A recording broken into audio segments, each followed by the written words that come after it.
अगला दूसरा सवाल, एक इंजीनियरिंग के विद्यार्थी रचेल से एक पतली एल्यूमीनियम की शीट का प्रयोग करते हुए एक मॉडल बनाने को कहा गया, जो एक ऐसे बेलन के आकार का है, जिसके दोनों सिरे पर दो शंकु जुड़े हुए हों।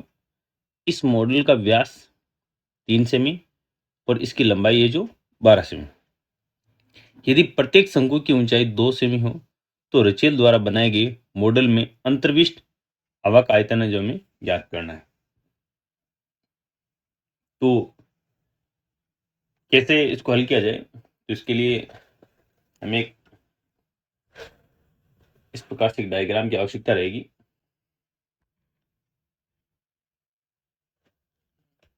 जिसमें क्या कहा गया है प्रश्न के अनुसार कि ये एक कोई मॉडल जिसकी पूरी यहाँ इस सिरे से लेकर के यहाँ तक पूरी लंबाई जो है वो तो दी हुई है अपने को 12 सेमी। फिर ये करिया कि इस का जो व्यास है, ये व्यास ये दिया हुआ अपने को 3 सेमी। ये दोनों सिरे एक इस तरफ और एक इस तरफ, ये दोनों शंक्वाकार सिरे हैं और इन शंक्वाकार सिरों की ऊंचाई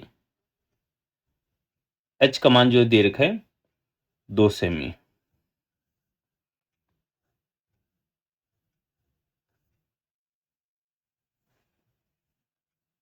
फिर हम लोग देखें कि ये जो बेलनाकार भाग है यहाँ से लेकर के यहाँ तक, इस बेलनाकार भाग की ऊंचाई कितनी हो जाएगी? तो हम लोग कहेंगे कुल तो 12 सेमी। एक तरफ एक शंकु, दूसरी तरफ दूसरा शंकु, दोनों की ऊंचाई दो दो, कुल 12। 12 में से दो इधर से निकाल दो, दो इधर से निकाल दो, तो 12 में से 4 गए, कितने बच गए? 8। अर्थात बेलन की ऊंचाई कितनी बच जाएगी? 8। तो ये इस प्रकार से एक मॉडल बनाया गया जिसका आयतन हमें ज्ञात करना है, यानी कि प्रश्न में दिया हुआ है कि यहाँ इसके अंदर कितनी हवा भरी जा सकती है, उसका आयतन हमें निकालना है। तो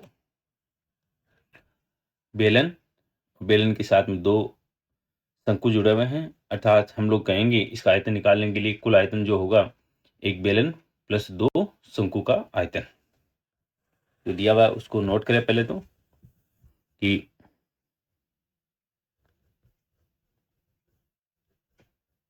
बेलनाकार भाग का व्यास d बराबर 3 सेमी। तो हम लोग त्रिज्या कह देंगे, त्रिज्या बराबर 3 के बटा में 2, अर्थात 1.5 सेमी त्रिज्या हो जाएगी। फिर हम लोग लिखें कि ये जो शंकु है, यानी कि दोनों शंक्वाकार सिरे, इन शंकु की जो ऊंचाई कितनी होगी? तो शंकु की पहले त्रिज्या लिखें, शंकु की त्रिज्या बराबर बेलनाकार भाग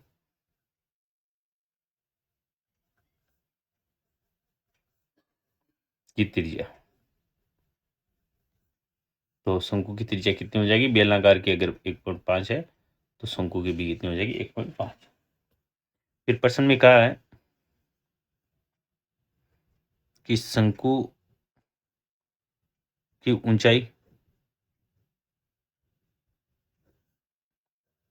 h बराबर 2 सेमी। तब हमें बेलनाकार भाग की ऊंचाई की ज्ञात करनी है।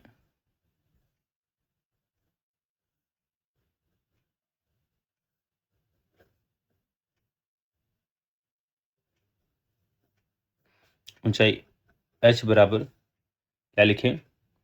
मॉडल की कुल लंबाई की कुल लंबाई में से दो शंकु की ऊंचाई हम लोग घटा दें। मॉडल की कुल लंबाई में से 2 शंकु की ऊंचाई घटा दें, तो मॉडल की कुल लंबाई तो कितनी दे रखी है? 12। शंकु कितने? 2। और एक की कितनी ऊंचाई है? 2। तो हम लोग कहेंगे 12 में से 4 घटा दिया जाए तो कितना बचेगा? 8 सेमी। अर्थात बेलनाकार भाग की ऊंचाई हमें 8 सेमी यहाँ पे प्राप्त होती है। अब हमें इस पूरे मॉडल का आयतन निकालना है। तो आयतन निकालने के लिए हम लोग जानते हैं कि जो कुल आकृतियां इन सबको जोड़ दें तो इस पूरे मॉडल का कुल आयतन है जो हमें प्राप्त हो जाएगा। तो इसके लिए देखें हम लोग मॉडल का कुल आयतन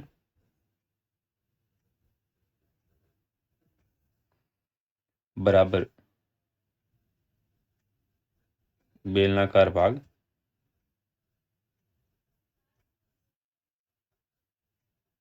का आयतन प्लस 2 गुणा शंकु का आयतन। 2 गुणा शंकु का आयतन। अब देखो बेलनाकार भाग यानी कि बेलन का आयतन निकालने का जो सूत्र होता है वो होता है पाई आर स्क्वायर एच। हम लोग बेलन आकार जो भाग है इसकी ऊंचाई को एच से लिखे, एच लिख दिया और फिर जोड़ें 2 गुणा एक शंकु का आयतन निकालना होता है तो 1/3 पाई आर स्क्वायर एच। 2 है तो 2 से इसे गुणा करवा दिया। यहाँ हम लोग देखें इन दोनों में से जो कॉमन आ रहा है, यहाँ पाई है, यहाँ पर भी पाई है, पाई को कॉमन ले लिया। फिर आर स्क्वायर, इधर भी आर स्क्वायर को कॉमन ले लिया। यहाँ से जो हमारे पास में मान बचा वो एच बच गया, इसमें निशान प्लस का। 2 के बटा में 3 है तो 2/3 और एच ये बच गया। अब यहाँ जो जो मान दिए हुए हैं वो मान रखें। पाई का मान 22/7। आर का मान हमें जो प्राप्त हुआ वो था 1.5 और इस पर हम लोग स्क्वायर लगा दें। एच का मान अभी हमने निकाला 8 प्लस 2/3 गुणा में शंकु की ऊंचाई 2 दे रखी है। इसे फिर आगे हल करें तो 22/7 गुणा 1.5/10 गुणा 1.5/10। मैंने बटा में 10 इसीलिए लगाए, मैं इस दशमलव को यहाँ से हटा दूं। फिर ये लिखे हम लोग 8 प्लस 2 को 2 से गुणा करवाए 4, 4/3। इसके बट्टा में 1 मान लें तो ये 15/10 हो गया, ये भी 15/10। इनको हल करें तो 5 के पहाड़े से काट दें 3/2 और ये भी आ गया 3/2।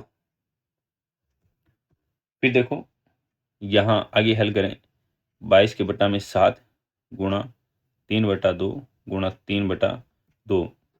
इसमें लेस जो आ जाएगा वो कितना आ जाएगा? 3।